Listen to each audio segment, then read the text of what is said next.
കടപ്പുറത്ത് പോയി കാളകുത്തിന് വീട്ടിൽ വന്ന് അമ്മയെ തല്ലരുത്.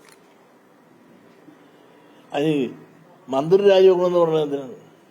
ഗവൺമെന്റ് രാജിവെക്കണമെന്ന് പറഞ്ഞത് എന്തിനാണ്? നീ ദേവസ്വം ബോർഡ് ഭരിക്കുന്നവര് രാജിവെക്കണമെന്ന് അവരെ മാറ്റണമെന്ന് പറ. അതിനിപ്പം സർക്കാരിനെതിരായിട്ട് ഇതിനെ തിരിച്ചു വിട്ടിട്ട് എന്ത് കിട്ടാനാണ്? സ്വർണ്ണ കട്ടവൻ ആനാണ്. ഉപ്പ് വന്നാൽ വെള്ളം കുടിക്കട്ടെ. ഇപ്പൊ ഇരിക്കുന്നതിനുണ്ടെങ്കിൽ അവനെ പിടിക്കട്ടെ. ഞാൻ പറഞ്ഞ ഇപ്പോഴത്തെ സംവിധാനമേ മൊത്തം ഇപ്പൊ ഇരിക്കുന്നതിൽ ഉൾപ്പെടെയുള്ള സകലതിനെ പിരിച്ചു വിട്ടിട്ട് പുതിയൊരു സംവിധാനം ഇവിടെ ഉണ്ടാക്കണമെന്നാണ് എന്റെ അഭിപ്രായം. ഈ ദേവസ്വം ബോർഡില്ല, സകല ദേവസ്വം ബോർഡും ഈ ഞാൻ പറഞ്ഞ ഹിന്ദുവിൻ്റെതായ ഇവിടെ ദേവസ്വം ബോർഡ് പലതുമുണ്ട് കേരളത്തിൽ. ഈ ദേവസ്വം ബോർഡിലെല്ലാം തന്നെ അഴിമതി ഇല്ല എന്ന് ആർക്കും പറയാൻ സാധിക്കില്ല. എല്ലായിടത്തും അവരവർക്കൊക്കെ അതിന്റെ അപ്പുറത്തും അടിച്ചു മാറ്റിക്കൊണ്ടിരിക്കുകയാണ്. സ്വർണത്തിന്റെ കണക്ക് ആർക്കെങ്കിലും ഉണ്ടോ? എവിടെയുണ്ട്? നെഞ്ചത്ത് കൈവച്ചിട്ടുണ്ട്. ഗുരുവായൂരപ്പൻ്റെ അവിടെ തൊട്ട് സ്വർണമുള്ള ഒരുപാട് സ്ഥലങ്ങളുണ്ട്. ഇവർക്ക് പറയാനൊക്കുമോ? അത് കാട്ടിൽ തേടി തേവരുടെ ആന ഇങ്ങനെ ഭരണം പോകുന്നു. പിന്നെ രാഷ്ട്രീയത്തിന് അഭയം കൊടുക്കാൻ സാധിക്കാത്തവർക്ക് ഈ അഭയാർത്ഥികളൊക്കെ കയറി ഭരിക്കാനൊരു അഭയകേന്ദ്രമായി ഈ ക്ഷേത്രത്തെ കമ്മിറ്റികൾ മാറിയിട്ടുണ്ട്. ഇത് പാടില്ല എന്നാണ് ഞാൻ പറയണത്. ഇവിടെ ഒരു IAS വെക്കണം, സെക്രട്ടറി ആയിട്ട് കമ്മിറ്റിക്കാരനെ വെക്കണം. അത് പൊളിറ്റീഷ്യൻസ് ഇരിക്കട്ടെ. അവർ ചെയർമാനും കമ്മിറ്റിക്കാരുമായിട്ട് പൊളിറ്റീഷ്യൻ രാജ്യത്ത് അവരവർ ഒഴിവാക്കാനൊക്കെ ഒരു ഘടകമല്ല. വെച്ചിട്ട് IASകാരൻ്റെ മുകളിൽ IASകാരെ വെച്ച് മുകളിൽ തൊട്ട് താഴെ വെച്ചിട്ട് ഈ ഫയലെല്ലാം നോക്കി അവസാനം കൺട്രോൾ കൺസേൺഡ് മിനിസ്റ്റർക്ക് ചെല്ലണം. മിനിസ്റ്ററുടെ കണ്ടൊപ്പിടണം. അങ്ങനെ ഒപ്പിടുന്നൊരു സംവിധാനം വരികയാണെങ്കിൽ ഇത്ര അഴിമതി നടക്കുക. നിങ്ങൾ ആലോചിച്ചോളൂ, കയർ ബോർഡ് ഇവിടെ എങ്ങനെ നടക്കണം? കമ്മിറ്റിക്കാർക്ക് വല്ലതും ചെയ്യാൻ നോക്കുക. IASകാരെ അത് നേരെ ഗവൺമെന്റ് പോകണം. കാഷ് ബോർഡുണ്ട്, കാർഡമം ബോർഡുണ്ട്. എക്സിക്യൂട്ടീവ് ഉദ്യോഗസ്ഥ പവർ എല്ലാം കൊടുക്കുന്ന സെക്രട്ടറിയാണ്. സെക്രട്ടറി നമ്മുടെ IASകാരനാണ്. IASകാരനായതുകൊണ്ട് അവര് വക്കീലെ നല്ല പറഞ്ഞതിന്റെ അർത്ഥം അവർക്ക് ഭയമുണ്ട്. അവർ സർവീസ് ഇരിക്കുന്നതാണ്. ഇതിവിടെ അങ്ങനെ 2-3 കൊല്ലത്തേക്ക് ഓരോരുത്തർ കയറി എടുക്കാവുന്ന അത്ര എടുത്തിട്ട് അവർക്ക് പോകല്ലേ? ആര് പിടിക്കാൻ? ഇത് അടിച്ചടിച്ചടിച്ച് മാറ്റി സാക്ഷാൽ അയ്യപ്പൻ ഇത് സ്വയം കണ്ടുപിടിച്ചല്ല, ആരും കണ്ടുപിടിച്ചല്ല.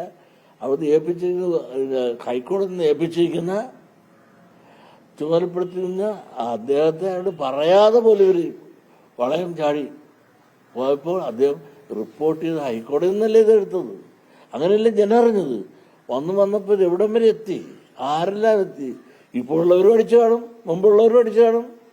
ആരെല്ലാം അടിച്ചോ അടിക്കാതിരുന്നോ ഇവരെല്ലാവരും കൂടി നമ്മുടെ ഈ സംവിധാനം കൊണ്ടാണല്ലോ ഇന്നുള്ള ദേവസ്വം പ്രസിഡന്റ് ഉൾപ്പെടെയുള്ള എല്ലാ ദേവസ്വക്കാരും പിരിച്ചുവിടണം. പിരിച്ചുവിട്ട് പുതിയൊരു സംവിധാനം ഉണ്ടാക്കുന്നതിൽ എന്താ മടി? ഇവരൊക്കെ തീറ്റിപ്പോറ്റാൻ എന്ത് കാര്യം? അത് രാഷ്ട്രീയമാണ്. അതാണ് എനിക്ക് മനസ്സിലായത്. ഇവർക്കെല്ലാം ദേവസ്വം മന്ത്രി രാജിവെച്ചിട്ട് എന്താ കാര്യം? അത് രാഷ്ട്രീയമായി. ഞാൻ ചോദിക്കട്ടെ, ഈ രാജ്യത്ത് ഇപ്പൊ ഈ ശബരിമല പ്രശ്നമാണ് അവിടുത്തെ. ഇവിടെ എന്തുകൊണ്ട് വീടില്ലാത്ത എത്ര പേര് കിടക്കുന്നു? നിങ്ങളെന്താ ചർച്ച ചെയ്യാത്തതെന്താ? ഈ പാവങ്ങൾക്ക് അവർക്ക് പെൻഷൻ കൂട്ടാന്ന് പറഞ്ഞിട്ട് സർക്കാർ ഇപ്പൊ കൂട്ടാൻ പോണെന്ന് പറഞ്ഞിട്ട് അത് കൂട്ടാനും കുടിശ്ശ ഉൾപ്പെടെ കിട്ടണമെന്ന് എന്താ ആരും പറയാത്തത്? കുട്ടനാടൻ പാടശേഖരങ്ങളിൽ നെല്ലെടുത്ത് കാശ് കൊടുക്കണുണ്ടാകും മിസ്റ്ററെ, അവരാ തെണ്ടി കിടങ്ങില്ലേ? അതെന്താ ആരും പറയാത്തത്? ഇവിടുത്തെ നീറുന്ന പ്രശ്നങ്ങൾ ഒരുപാട് സാധാരണക്കാരുടെ ഇവിടെയുണ്ട്. അതൊന്നും ഇവിടുത്തെ ഒരു രാഷ്ട്രീയക്കാരും ചർച്ച ചെയ്യുന്നില്ല. അവരെല്ലാം ശബരിമലക്ക് ഓടിയിരിക്കുന്നത് സ്വർണ്ണപ്പാളിയുടെ പേരിൽ. ഇതിവിടുത്തെ ബഹുജനങ്ങളുടെ പ്രശ്നമാണ് ഇത്. അത് രാഷ്ട്രീയ പ്രശ്നം. അത് രാഷ്ട്രീയ പ്രശ്നങ്ങളെ ബഹുജന പ്രശ്നങ്ങളായി മാറ്റിക്കൊണ്ട് അതിപ്പോഴത്തെ ത്രിതല പഞ്ചായത്ത് വരുന്നതിന് വോട്ടാക്കി എടുക്കാനുള്ള രാഷ്ട്രീയ അടവ് നയമാണ് ഇപ്പോൾ നടക്കുന്നത്. അതൊക്കെ ജനങ്ങൾക്കറിയാം.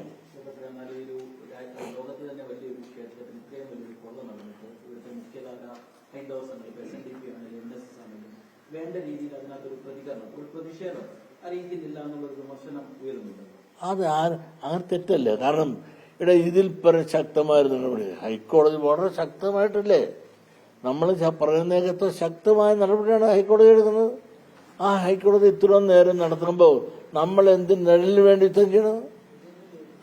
അവർ ശക്തമായ നടപടി എടുക്കുക. അതനുസരിച്ച് ഗവൺമെന്റ് അതനുസരിച്ചുള്ള ശക്തമായ നടപടിക്രമങ്ങൾ എടുത്തുകൊണ്ടിരിക്കുകയും ചെയ്യുമ്പോൾ ഇതൊന്നും ചെയ്യാതിരുന്നത് നമുക്ക് പറയാം. പിന്നെ നമുക്ക് വിമർശിക്കാൻ വേണ്ടി വിമർശിക്കുന്നത് ആര് കേട്ടാലും അറിയാം ഇവൻ വലിയ ആളാകാൻ കളിക്കണം. അങ്ങനെ കളിക്കേണ്ട കാര്യമുണ്ടോ? നമ്മുടെ ഇതാ നടക്കണില്ല. ഇപ്പൊ ഇതാ നിങ്ങൾ കണ്ടല്ലോ, ഹൈക്കോടതിയിൽ നിന്ന് ഇപ്പോഴും പുതിയ ഓർഡർ ഇട്ടിരിക്കുന്നത് അടുത്തവനെ പിടിക്കണമെന്ന്. അല്ലേ? വിട്ടോ ആരെങ്കിലും? ഇപ്പൊ ഇരിക്കുന്ന ഭരണക്കാരെയും പിടിക്കണമെന്ന് പറഞ്ഞിട്ടില്ലേ? പിടിക്കട്ടെ. അല്ല, പ്രതിഷേധം നടത്തിക്കൊണ്ട് പിടിക്കാനാണ്? ഹൈക്കോടതി ഇവനെ എല്ലാം പിടിക്കട്ടെ. അവരെല്ലാം പുറത്തു വരട്ടെ. വലിയ വലിയ പുണ്യവാളന്മാരായിട്ട് നിൽക്കുന്നവരെല്ലാം പാപികളാണെന്ന് തെളിഞ്ഞു വരട്ടെ.